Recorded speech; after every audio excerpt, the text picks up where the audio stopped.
a second-class upper division after finishing from college, the best staff of the year in the office for the past 2 years, the general secretary of a renowned social group, a decent salary to afford you some luxury, and a beautiful family to live with.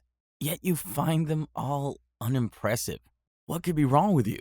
Luckily, a scan revealed an aching pain beneath these accolades. So, after all your exploits, it comes at you like a masked robber in the midnight and a zombie in your nightmare. And what do you do to it? You surrender everything: your grades, your excellence, and even your financial power. Don't act too confused. Trust me, you could be just one of the 85% of humans battling with this. Rather than deny, why not seek a solution since we have it here? The aim of this video is to unmask this robber and strip it of its power over you. So stick around till the end of the video, as I'll be sharing the most effective tip in silencing this challenge forever. But actually, the said problem isn't so powerful. In fact, it is so low that it is called low self-confidence. Well, you could choose to call it low self-esteem. However you choose to call it, one fact unites them: they're both low. Yeah, that's exactly been your problem all this while. But if they're not so powerful, how come they've held 85% of the world captive over the years? Well, this video is to make you one of the 15% who'd be on the high side of self-confidence or self-esteem. Signs that you've been a victim of this are quite numerous and easily noticeable. A sign is if you lack self-worth, that you often feel needy or unworthy of love, care, success, good relationships, and everything good. So even when you've achieved as much as Bill Gates, you feel unworthy of everything you have. You'll probably feel your success with Microsoft came through sheer luck. Well, that's a sign. Another is if you struggle to build healthy relationships. It shows you're low on self-confidence. Yes, I'm talking about you. You wonder why you've had 6 besties in 2 years?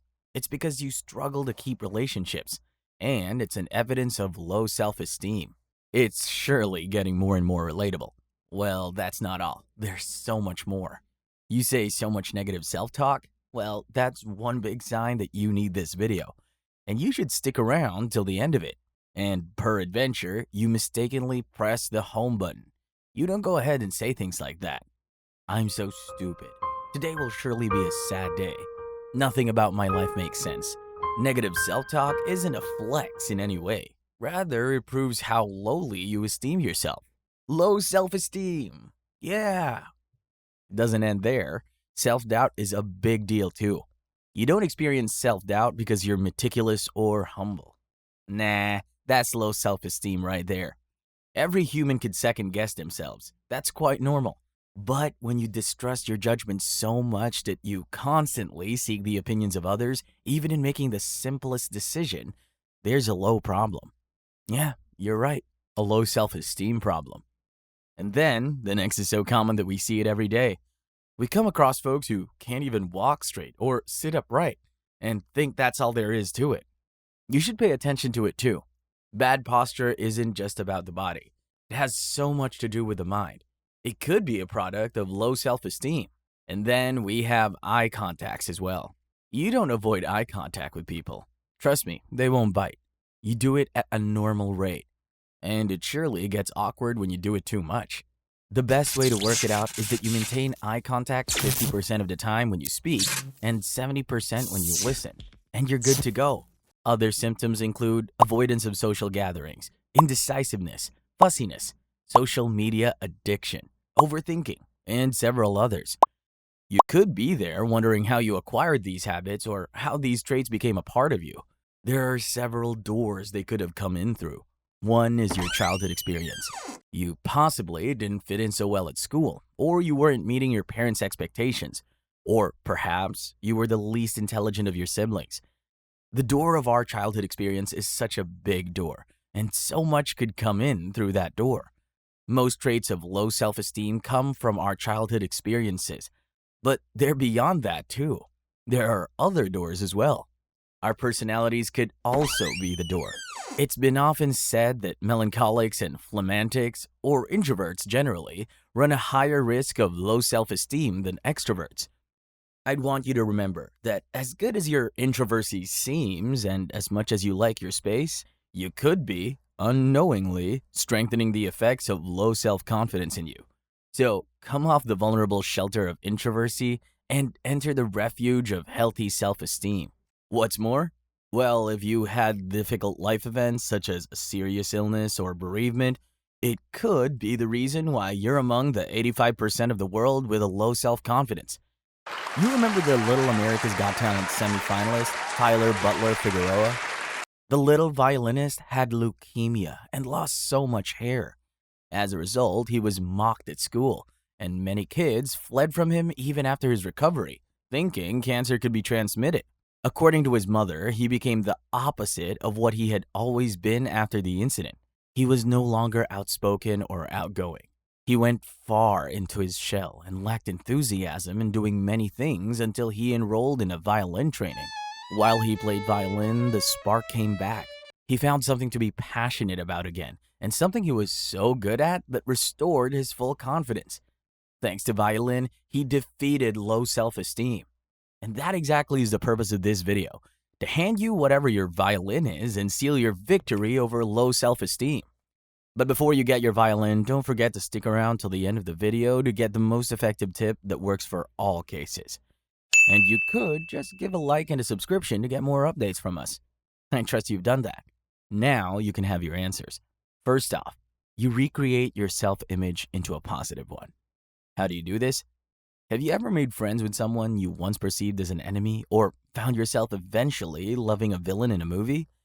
Yeah.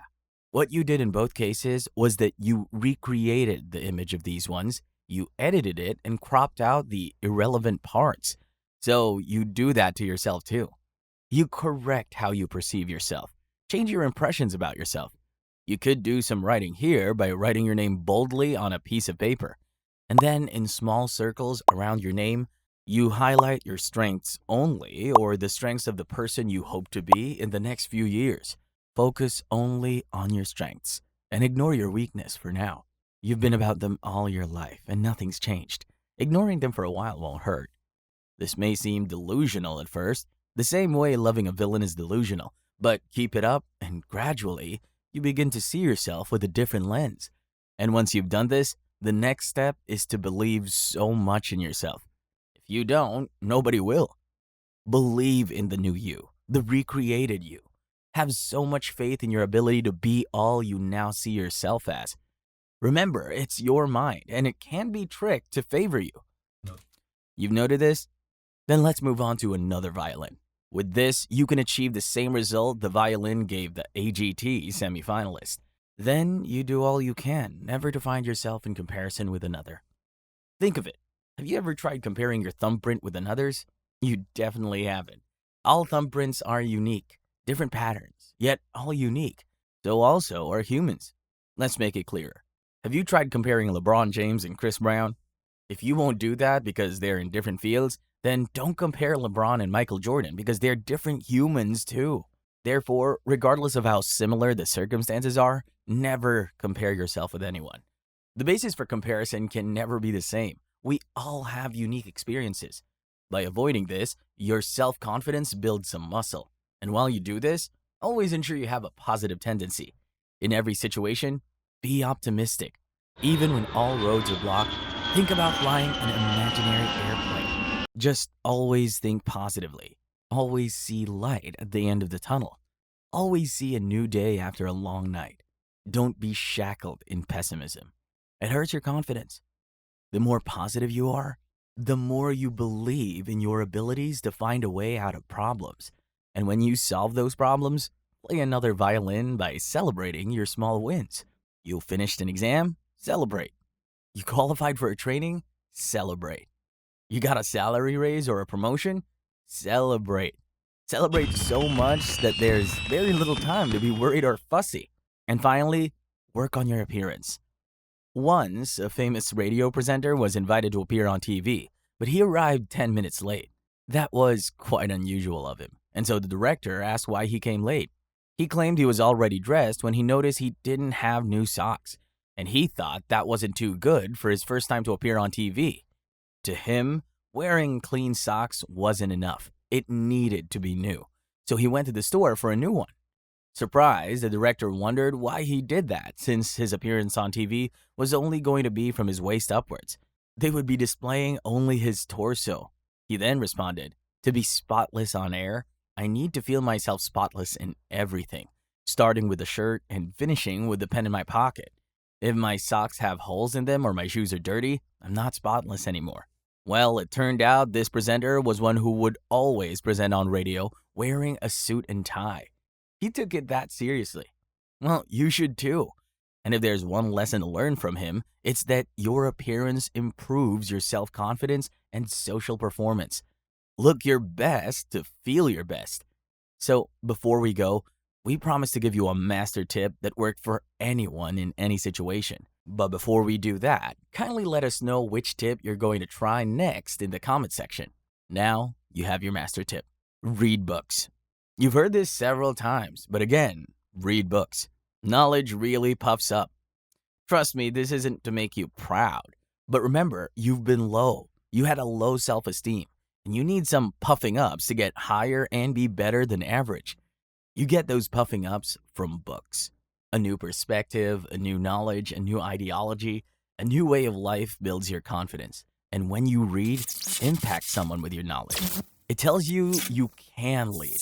You can dominate too. You can be the center of attraction. And significantly, you can be among the 15% of the world with a high self-esteem. If you enjoyed watching this video, kindly react by clicking the like button. For more quality and easy content like this, ensure you subscribe to our YouTube channel. And don't forget to turn on notifications to get alerted when we drop content from time to time. You could check out our other videos to get easy life hacks like this. Until next time, peace out.